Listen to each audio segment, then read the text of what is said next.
Puji Tuhan, selamat malam Bapak Ibu yang saya kasihi dalam nama Tuhan Yesus Kristus. Malam hari ini sama-sama kita akan membaca dan merenungkan kembali kebenaran firman Tuhan.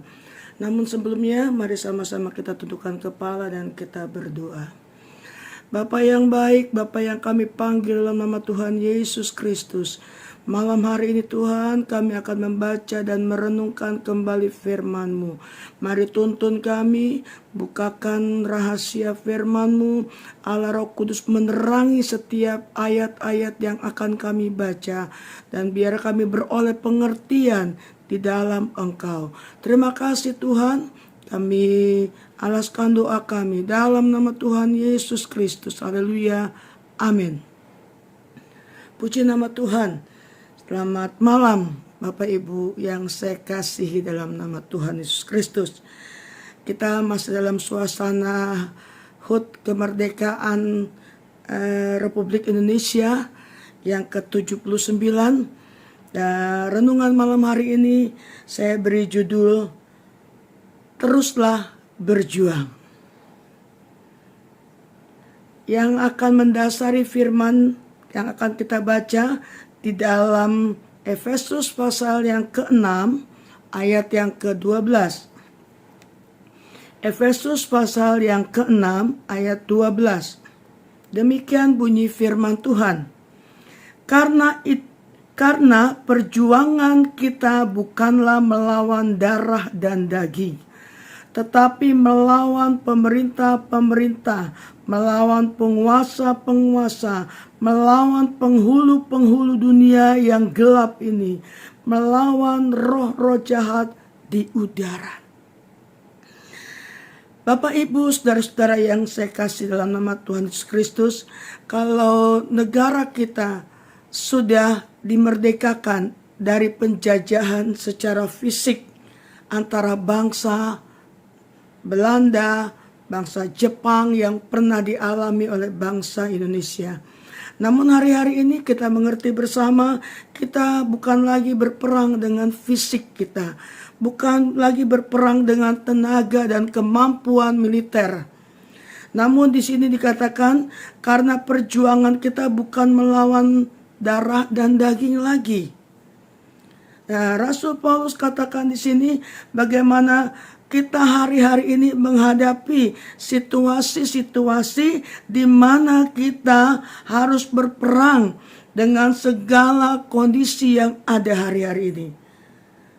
Dikatakan pemerintah-pemerintah melawan penguasa-penguasa, dan kita lihat di sini hari-hari ini gereja Tuhan sangat-sangat berperan untuk dapat menjadi berkat, untuk dapat menjadi garam dan terang di tengah-tengah dunia ini. Sebab kita tahu bersama hari-hari ini juga banyak anak-anak Tuhan, banyak orang-orang percaya, banyak pekabar-pekabar Injil yang mendapatkan kondisi yang tidak seperti yang diharapkan. Mungkin sebagian orang kita yang memang masih bisa beribadah, kita masih bisa leluasa memuji nama Tuhan. Tetapi di negara kita sendiri pun masih ada daerah-daerah tertentu yang sangat dibatasi. Nah, firman Tuhan katakan perjuangan kita ini bukan lagi melawan darah dan daging, tetapi melawan pemerintah-pemerintah, melawan penguasa-penguasa yang seringkali menekan, yang seringkali membuat keadaan-keadaan tidak adil, membuat keadaan yang tidak sepertinya yang diharapkan dengan begitu leluasa untuk dapat beribadah. Namun di sini firman Tuhan jelas katakan bahwa kita mau terus berjuang hari-hari ini untuk tetap mempertahankan iman kita. Dan Roh Kuduslah yang akan memampukan kita semua untuk kita dapat bertahan hari-hari ini. Untuk kita dapat melihat lagi pertolongan Allah yang luar biasa. Supaya hari-hari yang dimana kita harus menghadapi peperangan-peperangan secara rohani, peperangan-peperangan melawan keadaan-keadaan yang ada di sekitar kita, masalah-masalah, persoalan-persoalan, Itulah yang Tuhan mau untuk kita utamakan. Dalam 2 Korintus pasal yang ke-10 ayat 4 dikatakan, 2 Korintus 10 ayat yang keempat, firman Tuhan berbunyi, karena senjata kami dalam perjuangan bukanlah senjata duniawi, melainkan senjata yang diperlengkapi dengan kuasa Allah yang sanggup untuk meruntuhkan benteng-benteng.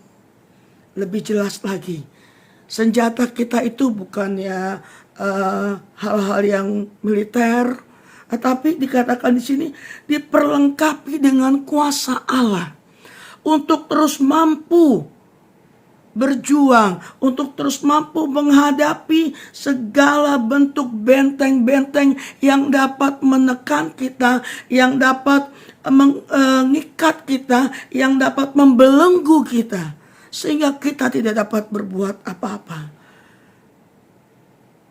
Kalau senjata yang Tuhan berikan itu adalah senjata yaitu yang diperlengkapi dengan kuasa Allah, kita akan mampu, kita akan kuat. Situasi yang ada hari-hari ini kita melawan, yaitu dikatakan benteng-benteng yang dapat meruntuhkan iman kita, kedagingan kita, hawa nafsu kita, manusia kita yang seringkali diperhadapkan dengan masalah, kita sudah mundur. Belum masalah itu ada jalan keluarnya, kita sudah tidak sanggup. Belum sepertinya kita menghadapinya, kita sudah mundur berapa langkah. Namun firman Tuhan di sini katakan Tuhan memberikan senjata untuk mengalahkan keadaan-keadaan itu yang ada dalam dunia ini, yaitu dengan kuasa Allah, yaitu Roh Kudus yang menjadi penolong sejati kita, yang menjadi penolong yang dapat diandalkan hari-hari ini. Jangan lagi kita terikat dengan segala sesuatu yang membuat kita jauh dari Tuhan. Jangan lagi kita terikat yang membuat kita terpisah dengan kasih karunia Tuhan. Karena apa? Kita tidak sanggup dengan segala situasi yang dihadapkan, dengan segala situasi yang kita alami.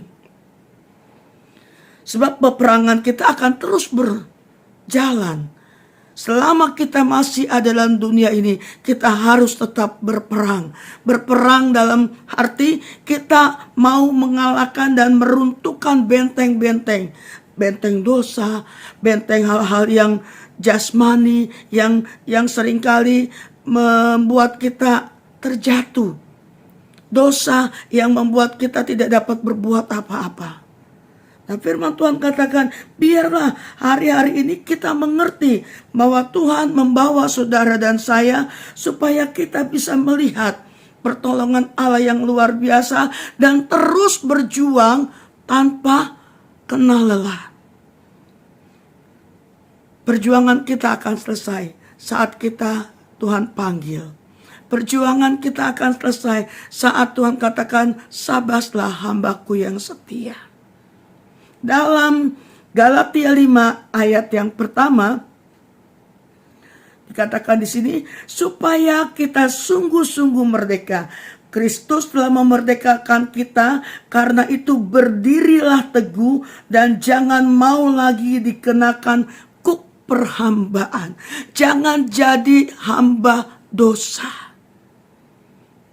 Mungkin kalau kita bicara dosa sepertinya terlalu besar. Ya, sepertinya kita berbuat sesuatu yang di luar dari kemampuan kita, bukan. Tetapi yang seringkali membuat kita ada kuk perhambaan. Artinya apa? Kita tidak mau setia kepada Tuhan. Kita menjauhkan diri dari persekutuan dengan Tuhan. Kita menjauhkan diri dari ibadah-ibadah yang sudah ditentukan untuk kita bersekutu dengan Tuhan. Kita lebih suka ada di luar rumah Tuhan. Kita lebih suka mengerjakan banyak hal yang membuat kita jadi diikat. Aduh, saya nggak bisa ibadah. Aduh, saya nggak sempat. Aduh, saya berhalangan karena ini itu dan ini itu. Itulah dikatakan kuk perhambaan.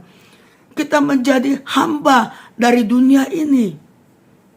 Nah, firman Tuhan katakan kita sudah merdeka. Sebab itu berdirilah teguh dan jangan mau lagi dikenakan kuk perhambaan. Berdiri teguh dengan iman yang Tuhan taruh. Berdiri teguh dengan iman yang Tuhan berikan. Supaya kita dapat berjalan dan terus berjuang dan berjuang sampai waktu yang Tuhan tetapkan bagi saudara dan saya. Sebab semuanya ini pun akan berakhir. Semuanya ini tidak ada yang kekal. Namun kalau kita berjalan bersama dengan Tuhan, segala macam perhambaan, segala macam persoalan kita, pergumulan kita yang seringkali membuat kita tidak bisa melihat kuasa Tuhan, yang seringkali kita tidak bisa melihat betapa dahsyatnya Tuhan, itu dapat diangkat dan dilepaskan dari kehidupan saudara dan saya. Sehingga kita memang menjadi orang-orang yang merdeka. Firman Tuhan katakan supaya kita sungguh-sungguh merdeka. Merdeka. Tidak lagi menjadi hamba. Tidak lagi dikenakan kuk. Sehingga kita tidak berdaya dan tidak mampu. Tapi kekuatan Roh Kudus yang ada dalam kehidupan saudara dan saya. Iman yang Tuhan taruh dalam kehidupan saudara dan saya. Kesetiaan kita untuk selalu bersekutu dengan Dia. Itulah kekuatan yang menjadi senjata kita untuk terus bertahan. Untuk terus berjuang. Karena kita percaya Allah menyediakan yang terbaik. Mahkota buat saudara dan saya. Yang setia, yang mau untuk terus ada bersama-sama dengan Dia. Oleh sebab itu Bapak Ibu sekalian, sekali merdeka tetap merdeka. Itu slogan. Tapi biarlah itu menjadi slogan kita orang percaya. Sekali Yesus tetap Yesus. Apapun yang terjadi, apapun yang menjadi pergumulan, tantangan kehidupan saudara dan saya, jangan pernah tinggalkan Tuhan. Teruslah berjuang dengan iman yang Tuhan berikan kepada kita semua. Puji nama Tuhan. Tetap semangat, tetap kuat, tetap bersukacita. Allah memberkati kita semua. Puji nama Tuhan. Mari kita tundukkan kepala dan kita berdoa. Bapa yang baik, kami bersyukur lagi malam hari ini untuk setiap kebenaran firman-Mu yang mengokohkan kami, yang menguatkan kami untuk tetap berdiri dan tetap berjuang sampai Engkau datang. Sampai pada waktunya bagian kami dikatakan sabaslah hambaku yang setia. Oleh sebab itu kuatkan dan mampukan kami, teguhkan kami selalu untuk selalu berharap dan bersandar dan mengandalkan Engkau di atas segala-galanya. Terima kasih Tuhan Yesus, meteraikan firman-Mu menjadi kekuatan dalam kehidupan kami semua. Kami sudah berdoa dan mengucap syukur dalam nama Tuhan Yesus Kristus. Haleluya. Amin. Puji Tuhan. Tuhan Yesus memberkati.